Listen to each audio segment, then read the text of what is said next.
the realtor ain't shit, and they're probably robbing you. They're taking money from your pocket, and they're just a middleman. A lot of people say that. Well, let's get into story time. So 8 years ago, I started out in the business, and my first deal, believe it or not, was quite possibly the biggest nightmare scenario you could think of. Honestly, I don't think any one thing went right, but it all went right, if that makes sense. So let's rewind and fill in some details and help you get a better picture. So I'm an agent. Person walks into the office and says, "Hey, I need to sell my house. Can you help?" Well, naturally, I scheduled an appointment. Went to look at the house. The place was a mess. It was almost the equivalent of a hoarder's home. So get that type of visual in your head. 3 grandkids, but they were taken by CPS and child services, and then in custody and of the grandparents, because the mother had been a drug user for a long time.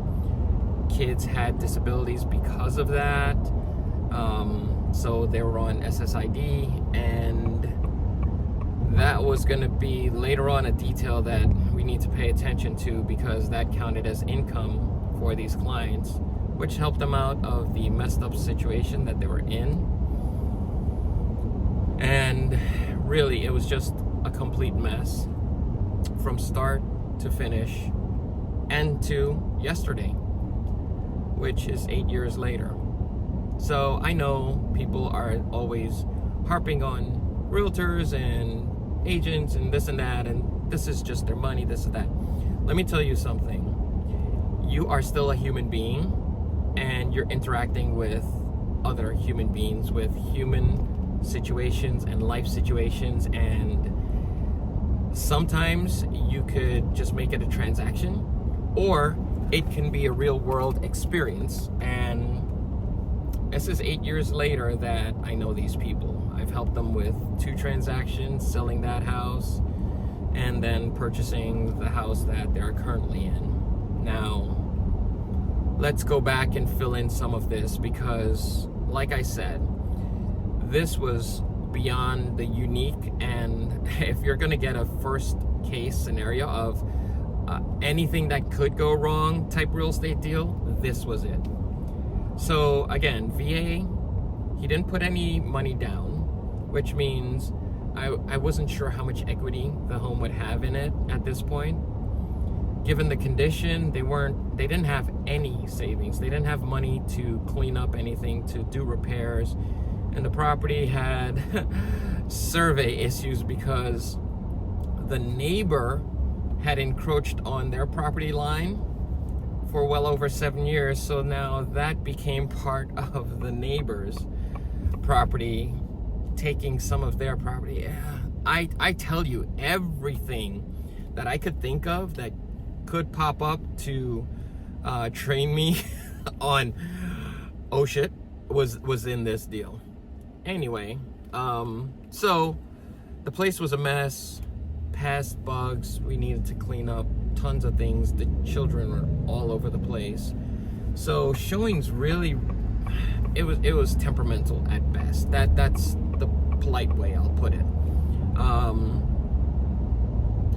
At the time, the saving grace was it was a hot market, so there were investors, there were people that were looking to purchase. Now, selling a home isn't a problem.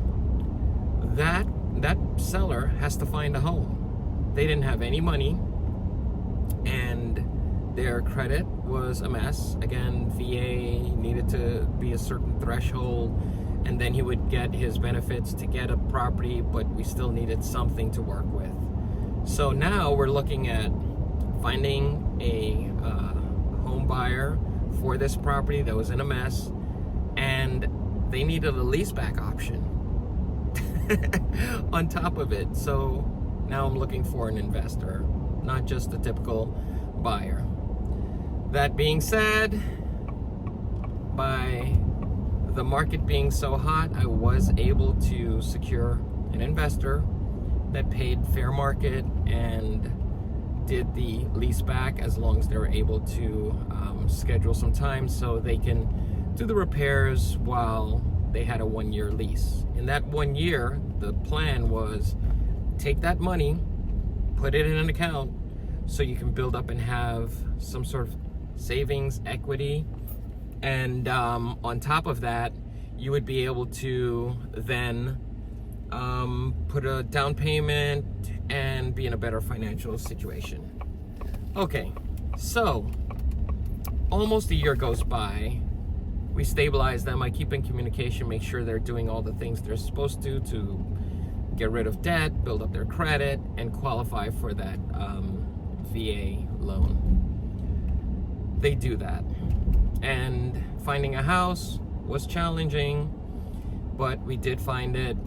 Again, in a hot market, these houses are going same day. So finding something that accommodate for them and their needs and getting them all there, that showing scenario was interesting in itself. Either way, we got it done, found them a place. They settle in, I see them in the area, we talk, we follow up a couple of years later, how things going, so forth. Now we're 8 years into this. Last night at 11 o'clock p.m. I get a text. I was up late. I was able to look at the text and see it says, my husband left me. I just got out of the hospital. He stole my Social Security check. I need the house sold. Man,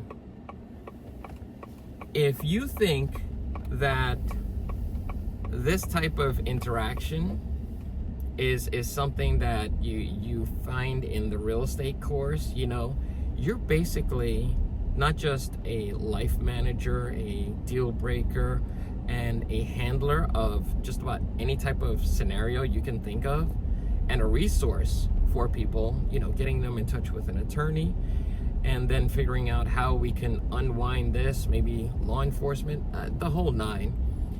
You do so much, and you are entwined in people's lives if you choose to be. And that's the level that, I think I've always brought into this business.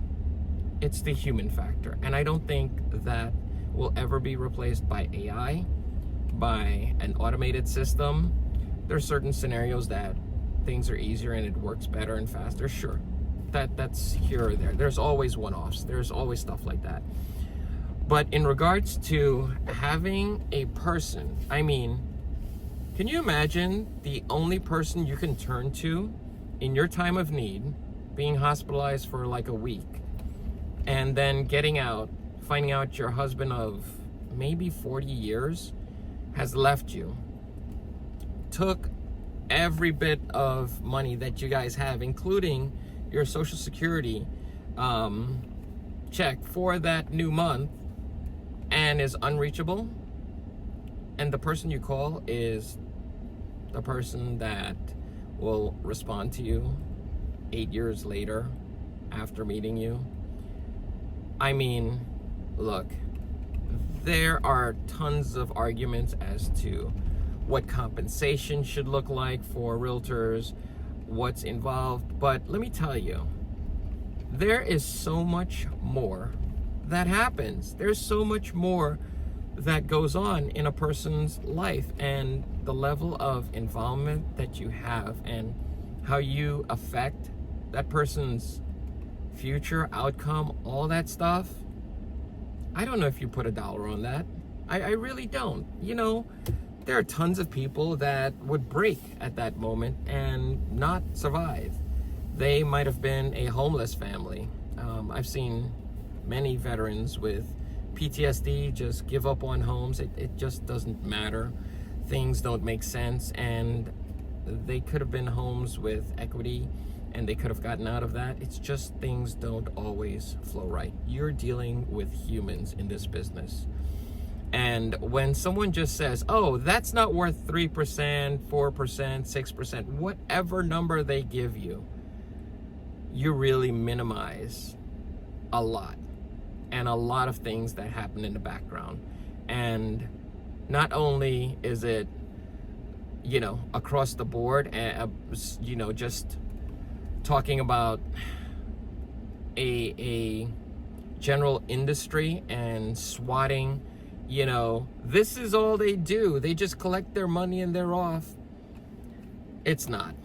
We're deeply integrated into people's lives, and we play such a significant role.